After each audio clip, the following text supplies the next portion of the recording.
16 cement trucks at 3 in the morning will make you question your life choices, especially when they're backing into your backyard like an invading army and your neighbor is smiling like she just won the lottery. That was the morning I realized two things at once. I wasn't dreaming, and this was going to end very, very badly for somebody. Her name was Brittany Ashford, yoga pants, pearl necklace, HOA president, and the confidence of someone who had never once lost a fight with reality. She stood there in the beam of those headlights like a suburban general, manicured fingers slicing the air while diesel engines growled behind her. "Ugly Creek ends tonight," she chirped, like she was announcing a brunch reservation instead of an environmental crime. And just like that, hoses roared, gray concrete poured, and a living creek, one that had been running longer than this neighborhood had existed, started disappearing under industrial sludge. I sat on my porch swing with a mug of black coffee, watching it happen in real time. No shouting, no filming, no dramatic speeches. Just me, the dawn, and a front row seat to a $100,000 mistake. See, my name's Ezra Blackwood, 58 years old, 30 years as a master plumber. And if there's one thing plumbing teaches you, it's this: water doesn't negotiate. It doesn't compromise. It doesn't care how expensive your house is or how loud your HOA is. Water always wins. I bought that little cottage on Willowbrook Lane after the last owners ran for their lives.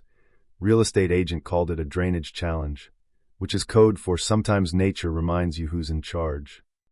Paid $180,000 for a place surrounded by million-dollar McMansions that sprouted after 2018 like expensive mushrooms. Didn't bother me. I liked the quiet. I liked the creek behind the house, clear water sliding over old stones, wildflowers along the banks, the kind of sound my late wife Sarah used to call nature's lullaby. Then Brittany showed up. 3 weeks after I moved in, she knocked on my door with that smile people practice in mirrors when they're about to ruin your day. Introduced herself as HOA president, did the polite neighbor routine, then casually informed me my backyard situation was a problem. By situation, she meant the creek, the one that had been draining that hillside since before her grandparents were born. I told her what any plumber would tell her. That creek wasn't a decoration. It was infrastructure, natural drainage for the entire slope. Remove it, and things would get ugly. She smiled tighter, said something about community standards and collective needs. 2 days later, I got my first HOA violation. That's how it started. Grass too tall. Mailbox too black. Landscaping non-compliant. The fines stacked up like junk mail. And the funny thing was, the rulebook said nothing about natural waterways. Because the original developers weren't idiots. They built around the creek on purpose. But Brittany wasn't interested in geology. She was interested in control. Turns out I wasn't the only one she'd been leaning on. My neighbor Margaret, sweet widow, lived there 40 years, had been bullied into replacing a perfectly good deck. Others got fined into submission. Anyone who didn't fit Brittany's glossy real estate fantasy became a target. Still, I didn't fight her. Not at first. Plumbers learn patience. When pressure builds in a pipe, you don't smash it with a hammer. You step back and wait to see where it bursts. Spring came early that year. 3 days of rain, nothing unusual. The creek handled it beautifully, like it always had. But suddenly the neighborhood started noticing puddles. Basements damp. Decorative fountains overflowing. Driveways sprouting streams where streams had never been. Brittany called an emergency HOA meeting and ran a slideshow about a drainage crisis. I sat in the back and watched her blame the one system that was still working, the creek. That's when Harold spoke up. 70 years old. Retired county drainage engineer. The kind of guy who doesn't raise his voice because he doesn't have to. He told her straight, block that creek and you'll create real flooding.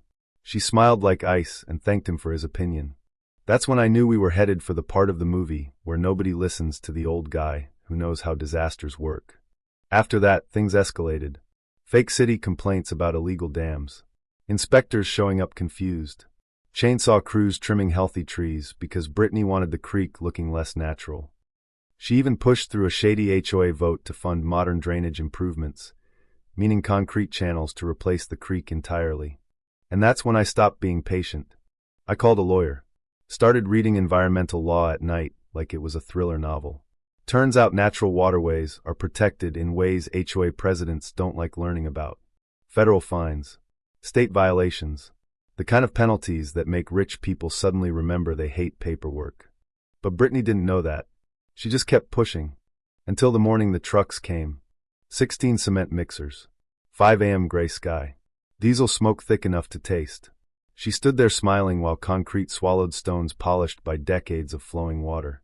Frogs, salamanders, everything, gone under a hard gray ribbon. And here's the thing nobody told her. Concrete doesn't absorb water. It redirects it.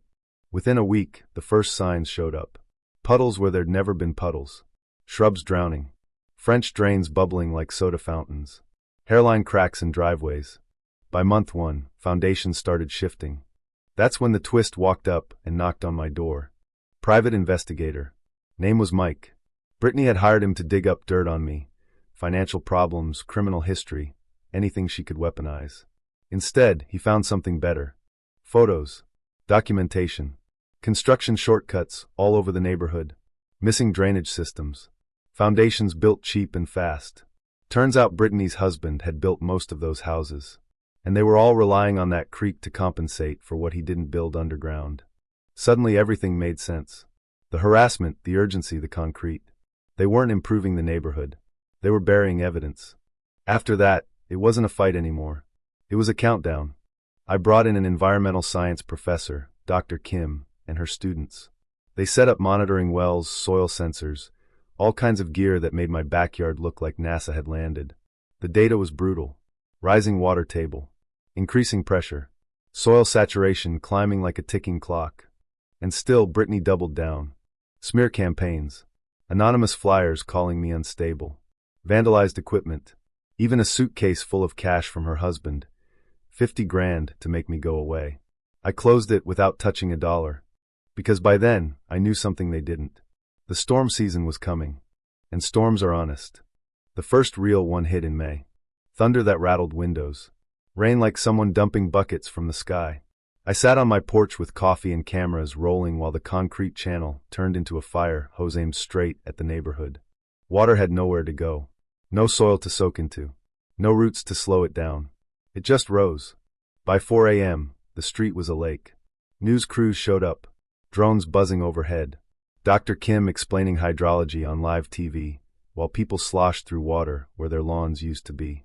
And then came the moment nobody could script. At 5:23 a.m., during a live broadcast, Brittany's foundation shifted. 8 inches. Loud enough the microphones caught it. Her driveway split. Her white BMW started floating like a confused yacht. Windows cracked. Basement flooded. She ran through ankle-deep water toward my porch screaming that it was my fault, pointing at me while cameras rolled. I just took a sip of coffee and said, "Ma'am, I didn't make it rain."